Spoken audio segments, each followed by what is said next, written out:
Bonjour, bienvenue dans cette nouvelle édition du JT. Comment naissent les feuilles sur les arbres ou encore qu'est-ce qu'un trou noir? Si vous voulez être incollable, eh bien il faut vous rendre à la quinzaine scientifique à l'UBO.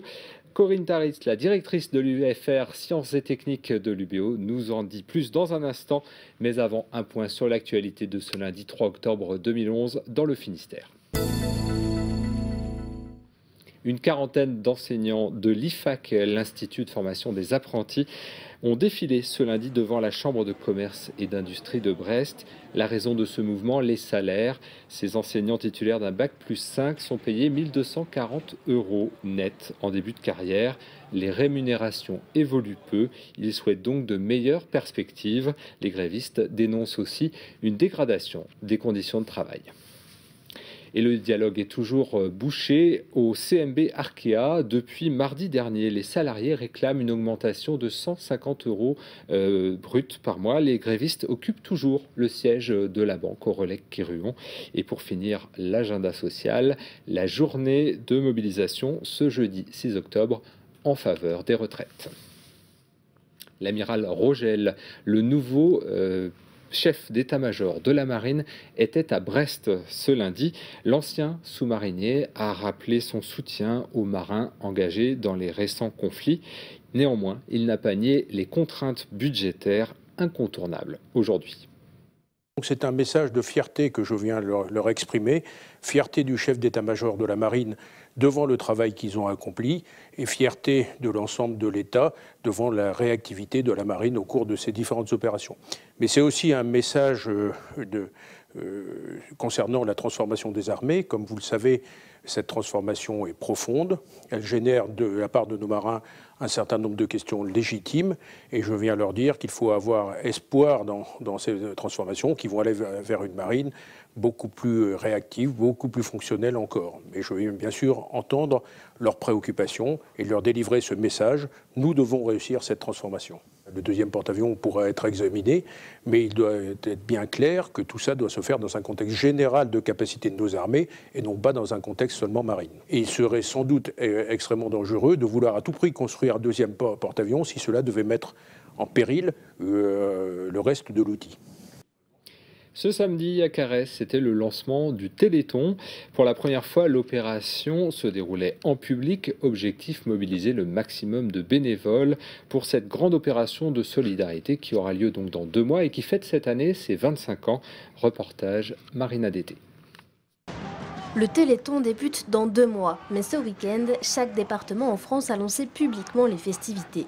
Au programme, la formation d'un haka géant, clin d'œil à la Coupe du Monde de rugby. Les délégations finistériennes ont choisi l'espace Glenmore à Carhaix pour se réunir et commencer à sensibiliser le public. Cet événement, habituellement, il avait lieu mais en circuit fermé. Il était seulement réservé aux organisateurs de manifestations. Et cette année, on s'est dit, il faut de la visibilité pour le Téléthon. Cet événement peut aussi intéresser d'autres personnes. Donc ils peuvent aussi peut-être à leur tour devenir bénévoles pour cette cause-là. L'occasion également de marquer le coup pour les 25 ans du Téléthon. Le Finistère est un département généreux en la matière. En 2010, les animations sportives organisées sur le terrain avaient permis de récolter 700 000 € pour le Téléthon. Souvenez-vous, depuis quelques mois, nous suivons la préparation de Didier Thor, ce navigateur originaire de Pont-l'Abbé. Dans 4 mois, il prendra le départ de la course transatlantique à la rame Bouvet-Guyane. Après avoir construit son bateau, il l'a mis à l'eau ce samedi au Guilvinec, devant la caméra de Marina Dété.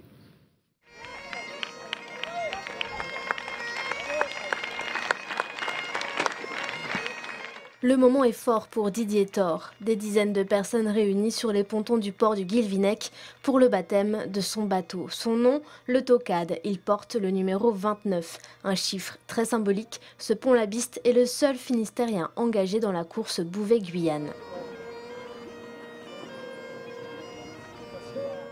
La marraine du bateau est Anne Kéméré. Cette navigatrice a déjà traversé l'Atlantique à la rame et pourrait donner quelques conseils à Didier. Je pense que Didier sait parfaitement ce qu'il fait. Et de toute façon, s'il ne savait pas ce qu'il fait, je lui dirais après la traversée, certainement pas avant. Et puis le bateau, non, c'est ce qu'on disait, il a, malgré un gouvernail et un safran qui n'ont pas été installés, parce que pour l'instant, il y a encore des petites choses à peaufiner, il a de bonnes réactions. Il était léger, mais on était quand même 3 à bord, donc il y avait quand même un peu de poids. S'il ne manque pas d'encouragement, Didier Thor manque toutefois de sponsors. 30 000 € de plus lui permettraient de partir sereinement. Mais face à cette situation, le navigateur prend les choses avec humour. Il y a encore de la place sur le bateau, donc dépêchez-vous parce que le bateau n'est pas très grand, donc bientôt il n'y aura plus de place. Donc je lance un appel aux sponsors, dépêchez-vous, les premiers arrivés seront les premiers servis. Et s'il ne réussit pas à obtenir les fonds avant le départ, je partirai avec un paquet de dettes derrière moi, donc je serais plus serein si je les avais. Prochaine étape pour Didier Thor, le prologue de la Bouvet-Guyane au Moulin Blanc à Brest, le 8 octobre prochain. Comment ça marche? Cette phrase célèbre sera sans doute au cœur de la quinzaine scientifique à partir de ce lundi. Corinne Taris, bonjour. Bonjour. Vous êtes directrice de l'UFR Sciences et Techniques. Alors l'UFR Sciences et Techniques à l'UBO, c'est 2500 étudiants, presque 3000 et 230 enseignants. Alors il y avait la fête de la science jusqu'à là. L'UBO était souvent associée et cette année vous avez décidé d'aller plus loin en organisant une quinzaine scientifique. Alors pourquoi 15 jours? Parce que l'Université de Bretagne occidentale fête ses 40 ans. Et que dans ce cadre-là, nous avons organisé un événement culturel et festif, en fait, où nous voulons que nos scientifiques rencontrent le très grand public. Voilà. Alors, on va découvrir très rapidement ce programme. Au programme de cette quinzaine, des conférences, des animations, et puis il y aura même une première, la visite ou l'ouverture de laboratoires de recherche. Absolument. Donc en fait, nous allons faire cet événement entre le 3 aujourd'hui et le 16 octobre. Nous avons un lien avec des expositions, nous avons des événements phares. Donc un premier événement entre le 6 et le 7 octobre qui sont des rencontres internationales entre des jeunes chercheurs sur le patrimoine organisées par notre Institut de géoarchitecture. Mais nous avons 2 grands événements qui sont l'opération dont vous parlez, qui se déroulera le vendredi 7 octobre. Entre les grands événements, c'est des événements grand public. Voilà, grand événement par la rencontre entre les scientifiques qui vont vraiment ouvrir leur laboratoire à un très grand public. Donc nous nous attendons à toutes sortes de questions, aussi simples que les plus pointues ou les plus curieuses. C'est l'esprit de cette manifestation. Il ne faut pas avoir peur de poser des questions, même simples. Aucun problème. Mes collègues attendent, au contraire, sont des curieux. Ils attendent des curieux, en fait. Donc voilà. Nous accueillons la fête de la science, comme vous venez de me le dire, remarquer, pour la première fois sur le parvis de la fac, donc au 6 avenue Le Gorgeux, ça sera visible. Le jeudi et le vendredi, nous attendons plutôt les scolaires, et le samedi et le dimanche, le grand public de Brest et d'ailleurs. Vous avez déjà organisé des événements comme ça d'ouverture, il y a eu récemment la nuit des chercheurs, mais qui était une autre manifestation. Le public attend des explications sur des phénomènes parfois complexes.